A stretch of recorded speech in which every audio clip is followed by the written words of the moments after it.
Hi beauties, welcome back to my channel. As you guys know, this channel is solely dedicated to all things beauty and makeup. I'll be teaching you guys different tips and tricks on how to better apply your makeup. And on today's model, I'll be showing you the correct way to color correct hyperpigmentation in women of color. I've been getting this question a lot and I really wanted to show you guys exactly how to do it.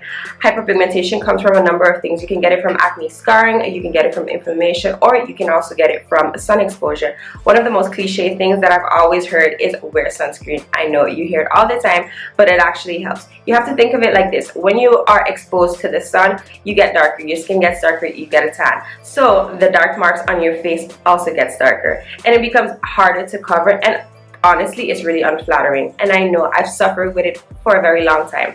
So sunscreen actually helps, and you also have to have a very good, or not as detailed as probably mine, but you do have to have a very detailed skin regimen, whether it's morning or nighttime, and that actually helps. A lot of times people think to cover hyperpigmentation you would actually have to put on more foundation, concealer, or pack powder onto your skin, which gives a very unflattering, very cakey look, and we can prevent this. So I'm going to teach you guys exactly how we can cover this and make your skin look light, flawless, and you can also even use a lightweight foundation. I know, right? So if you like this video or you like the idea of this video, just keep watching, and if you like this video, do not forget to like and subscribe down below. Leave any comments or suggestions. I'd love to hear it. This video actually came off the request line, so I am making my way onto your request line. So I do want to hear more of your requests. Anyway, see you guys in the next video. Bye, my loves. As you guys can tell, we have already started with the brows off camera as well as her skin prep. So I'm going to go in with the MAC Studio Fix Conceal and Correct palette.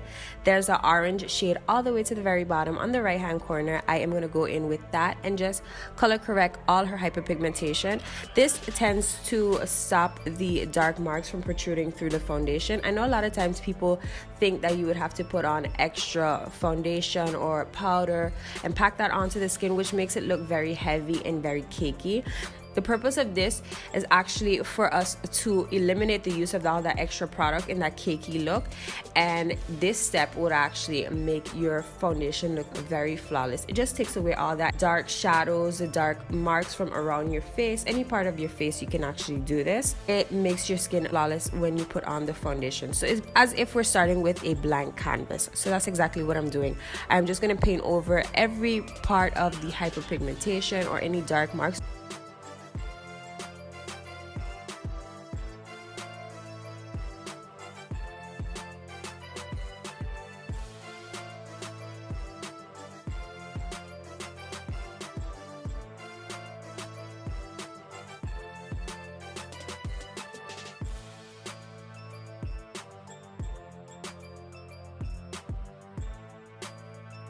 I want to just add a little of this around the mouth area, and then we'll start with a blank canvas, and you'll see when I put the foundation on, it just blends right in. It takes all the imperfections away from the face, and it's as if we're starting with a fresh, clean skin. That's exactly what we want. We want flawless, beautiful skin. So now I'm going to go in with the Inglot HD Foundation in the number 92, and I'll just be going over that orange color corrector, and you guys, can you see how this just blended right in? It is so perfect. I love color correcting, although a lot of times I don't do it on my channel, but I do it when I have my clients if necessary.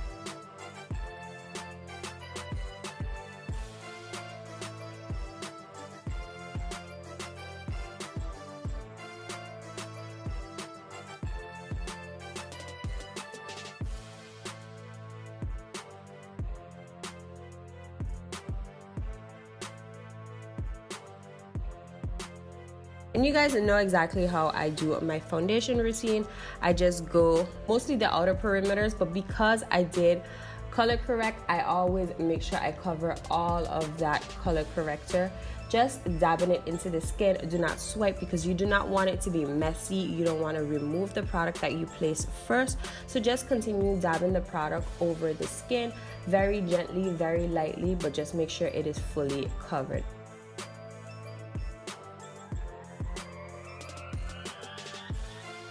Now I'm gonna hop into the Juvias Place concealer in the number J12. I'll just be putting that beneath her eyes. Of course, this is a lot brighter. You guys can see it. We're going for full glam. I really wanted to focus on the skin in this video, so I am going for full glam. I'm going to be dabbing that beneath her eyes, on the bridge of her nose, as well as priming her eyes with this concealer. I know you guys don't see me do that very often either, so I'll just be focusing on the skin in this video. Honestly, I wanted to keep the eyes out of it, but the eyes came out so beautiful. I just could not get rid of that footage, so I kept it. Hopefully you guys do enjoy the short pieces of footage that I did include in this video of her eyes, because we went for very glitzy glam eyes, which I really did enjoy. And now I'm just going to be dragging that concealer. Being that I put so much concealer under her eyes, what I am doing is I'm just dragging that same concealer that I put on her eyes, and I'm making it go the whole long haul. I'm not going to be adding any additional concealer on her skin. I'm just going to be using that and dragging it throughout her entire face, and just making sure it blends in seamlessly into the foundation.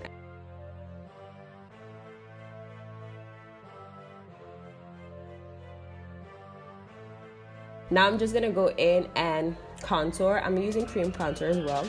I'm gonna contour her cheeks, her forehead. When my clients have shorter hair, I prefer to place the contour color very close to the hairline, because I really want it to be blended as closely as possible, because I hate to see lines of demarcation. I tend to see it very often, and I think it kind of looks a little bit mask-like. I'm sorry, but it does. So that's the reason I tend to blend it as close into the hairline as possible. If your model does have baby hairs, it makes it a little bit difficult, but there is a way that you can go in with a smaller brush and make sure everything is fully blended.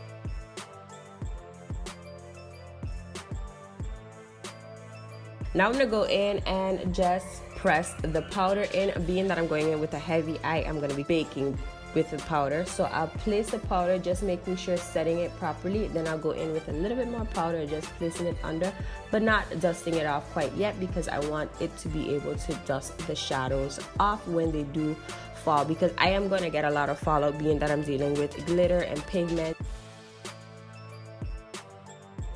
As you guys can see, I kind of sped this part up a little bit. I'm just placing that powder all over, just mattifying the entire portion of the face. When dealing with glitter, I prefer to mattify the face and not leave a lot of creams, as the glitter tends to stick to the face, and I don't really like that much. So I try to mattify the face as much as possible prior to going in with the eyes and creating a very heavy look. Another way for you guys to prevent that glitter from sticking to the skin is actually just going in and doing the eyes first and then doing the skin. But because of the purpose of this video, I did want to go in and do the skin first for you guys to see exactly what I did. So here it goes. I'm gonna go in with a pink shade into the crease, and I'll just be blending that out very quickly. I kind of went for a sunset eye, if you guys can tell. After watching the final video, I was like, oh, this kind of looks like a beach.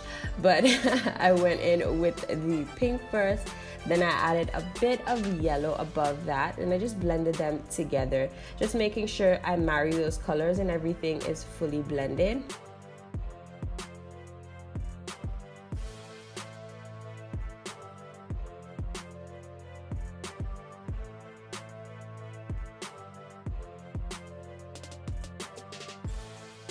Then I went in with a deep, it looks kind of like a maroon shadow.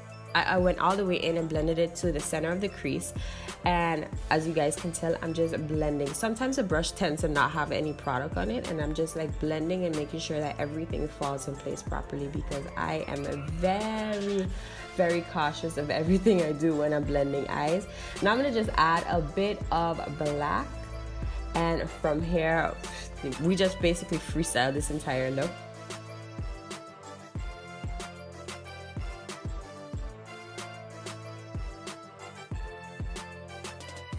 So I did go in with a white shade in her tear duct, and now I'm going in with the blue. I think this blue is actually the star of the show, but of course I couldn't stop there.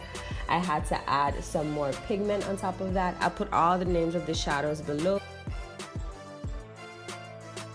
And now I'm going back in with the pink after adding the black in the waterline, as well as a little bit under the waterline. I really just want to smoke this out with the pink shadow that I added in the crease. And now I'm going in and doing exactly the same thing I did in the crease. I'm doing it beneath the waterline. So I am going to go in with the pink and then the yellow.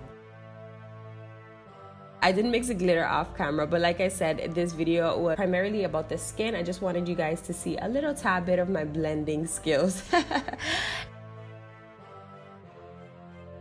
And now we're gonna go in with some blush, and I'm just gonna blush her all the way up. I mean, her skin looks perfect. I love how this came out. I'm gonna just go in and continue blending. Truly, there's nothing on the brush, but I just want to go in and blend and make sure everything falls in place.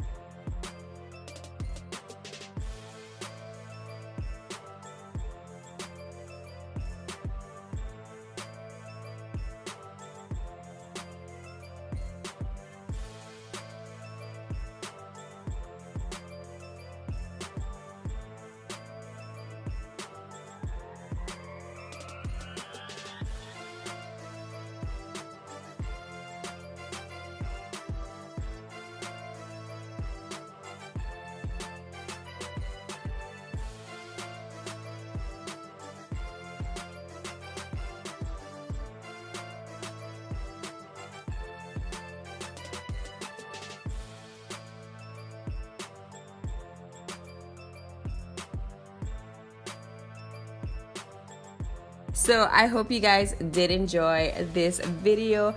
I know I wanted to focus mostly on skin. If you guys do have any requests of how I mix my glitter, how I apply my glitter, etc., just let me know, and I would love to film that for you guys. Let me know if you guys love this video, and if you do not forget to like and subscribe down below. I'll see you guys in the next video. Bye, loves.